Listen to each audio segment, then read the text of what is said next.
Ladies and gentlemen, welcome to today's video. Today we're going to cover burnout and just practice fatigue. Now, over these past few weeks, I've been just flooded with new students, just so many people asking me for advice on things, and even here locally, just a lot new connections I've made. And I've felt exhausted, meaning just no energy to practice, and sometimes even just annoyed with how many people are just asking me things, and sometimes it may seem not even really giving anything in return. So I felt depleted, and that's what we're going to cover today. The things that I've done that I'd say wasted my energy. And this can really apply to you and definitely help with your practice. This isn't just for the professionals that, play tabla professionally is what I mean. This is really for anyone playing tabla. So let's cover the first thing. But before I do that, if you're interested in joining a completely free community with live sessions that are also free and open to anyone that participates in the group, click the link in the description and join the Skool community. And if you're looking to really accelerate your progress and your learning, you can also learn from me privately. You can join Skool or you can email me and talk about it. Now, let's get to the first thing that will just really deplete your energy. Don't try and take approval. Now, why would taking approval deplete your energy? That maybe doesn't really make sense, but I'll explain it this way. I had a performance in January. I think it was January 17th, I believe. And this was a performance where, to be honest, my entire practice for this thing was just all about ego. I knew I played better than everyone else there, and all I could think about this performance was how much everyone would like my playing, how much praise I would get, approval, things like that. And all I could basically think about is while I was playing, imagine everyone's approval is energy, just me basically feeding on that. And that really and you can imagine, first of all, how poorly the performance went. It went extremely poorly. But I have slowly begun to realize that feeding on the approval of others is like eating junk food. You may crave it, your mind may tell you that you have to have it, but you don't get any sustenance, or you can call it nutrition, out of it.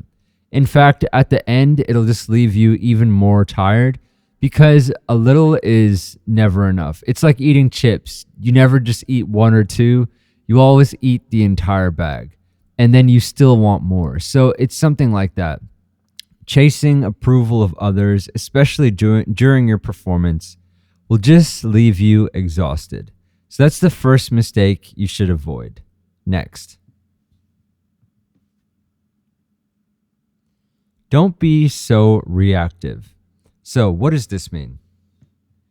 Basically, what I mean by not being so reactive is that after this performance went poorly, I felt, of course, really dejected, really tired, and I didn't practice the next day. It was a Saturday that this performance happened. I played probably the worst out of everyone there. What's even worse than that is I was sure I was better than everyone. So I felt really dejected, and I didn't practice the next day out of just pure exhaustion. And this wasted a lot of energy. And what do I mean by don't being so reactive?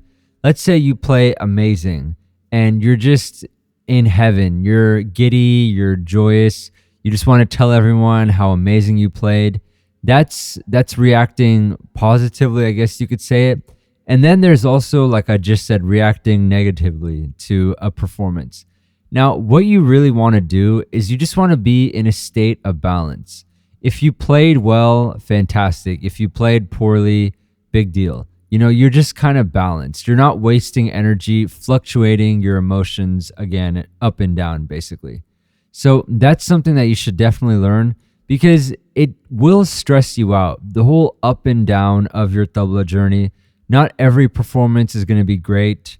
It could even be other factors besides your performance. Like I mentioned before, I've played where there's no mic, or I'm sitting on like a mini stage and the artist is sitting on the actual stage.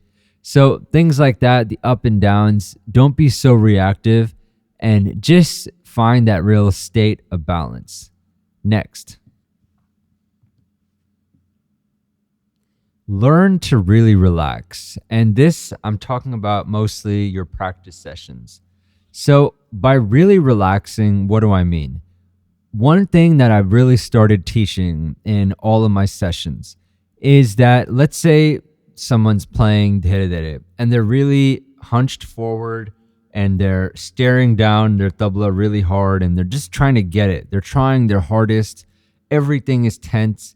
I now will tell my student that does that you're just playing wrong. That's not the right way to play. You're going to be exhausted playing like that.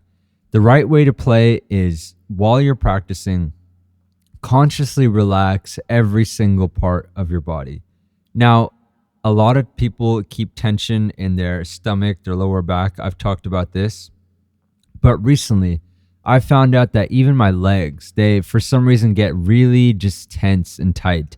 Even during this video, I'm a little bit tense, my legs are. I don't know why this is, but relax even that. Of course, your hands and shoulders.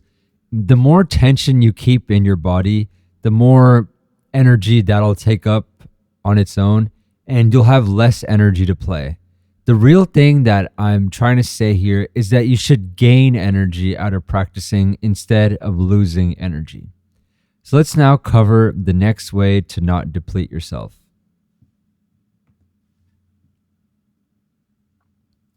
Train yourself to laugh at your mistakes. Now, this is a huge one. So this is something that I really struggled with so much. And these videos were so exhausting to make. Let's say that one thing went wrong. For example, on this slideshow that I'm showing you, let's say I clicked, instead of to the next slide, to the one previous. I would get frustrated, start recording again. But now I just find it a bit funny. If there is something that messes up, sometimes my dog will want to go outside in the middle of the videos. I'm just going to leave all that in because I find it funny. And that's the same way I am now with my mistakes. Let's say I can't find where the tihai is supposed to land, or I went offbeat. I tried to do a cool mukra and I didn't land on beat. I now have trained myself to laugh at these mistakes. Now, I do have days where it's just not funny at all, but mostly I just find this funny now. And if you don't, this is the most ironic thing. You're playing dhere dhere on stage, let's say, and I don't know why I always use the example of dhere dhere, but I think a lot of people, their self-esteem is tied to how well they play dhere dhere. So let's say you're playing it on stage. It's not coming out right. You squirm, you get mad, and you're upset. Why won't it come out right? The irony is that you've just now added even more tension to yourself. Your hand will stiffen up and you'll now play it even worse. But if you train yourself to laugh at your mistakes, then what will happen is that your hand will naturally loosen up. And whatever mistake you played, you'll just walk right by it, and then you'll be playing exactly the way you want to. So really train yourself to laugh at your mistakes. Next. Don't take too long deciding what to practice. Now, this is another mistake I've made in my practices. I'm so concerned on, am I going to practice all the different aspects of tabla? Now, I've covered many different videos on all the different aspects, but the problem is that if you're spending so much time thinking, hey, did I practice two-finger tete in this practice, or is my terekite, am I working on that? There's so much fatigue in that. And really the thing is that as long as you're sitting and practicing, you really can't go wrong no matter what. You should think of your tabla playing as all the bowls are kind of connected. And this whole thing of trying to decide what to practice or achieving some sort of perfect practice routine. Maybe you're just endlessly obsessing over, did I practice all the bowls? This will exhaust you before your practice is even started. So don't obsess over that. As long as you're practicing, you're doing a great job. And really just affirm that after you're done practicing. Tell yourself that this practice was 1,000 out of 10, not 10 out of 10, not 11 out of 10, 1,000 out of 10, and just affirm that with enthusiasm. Don't be dull when you say it. Just really be proud every time that you sat to practice. And the last thing. So this one really could trigger a lot of people, but release the need to sound good. Now, I know that sounds ridiculous, especially if they're professional musicians listening to this. They're thinking, that's crazy. If I release the need to sound good, no one's going to hire me. No one's going to, maybe if you're a teacher, want to learn from me. There is no way I can possibly do that. That's ridiculous. But that's not exactly what I mean. So what I mean is that you should want to sound good. You should do your practice slowly with weight. You should also practice at a moderately high speed as well to loosen up your hand. But at the end, after you've done all the work, the need to practice, that will make your performances a bit strange. If you have some sort of need that things need to sound a certain way and you're not letting them sound the way that they are, that performance just won't come out right. And it's another thing that will just cost a lot of energy. As long as you did your job, you practice with concentration, with passion, you put yourself outside your comfort zone, that's where your job ends. And I really want to say that again. That's where it ends for you. How it actually turns out, does it sound good, does it not? That no longer is in, and I know this is ironic, in your hands, although tabla playing quite literally is in your hands. But how it sounds at the end after you've done the work is just not your responsibility. Your job was just to practice with intensity. So let go of that need, and you'll see that so much pressure releases off of yourself. There's such less burden on you. Because the thing that I've noticed is as I teach more and more and I make more and more videos, there's so much pressure for each video. Is it turning out well? Is it, there's just so much burden. Do I need this video to get views? So I find really everything connects back to tabla. Same thing in performances. Just release that need and you'll just see how much more fun you have. And that's really what I want you to return to. So these are 6 different things that I think that really cost a lot of your mental capital, your mental bandwidth. And if you don't do these things, you'll just not only enjoy your tabla playing a lot more, you'll be practicing longer, and this will be something more long term.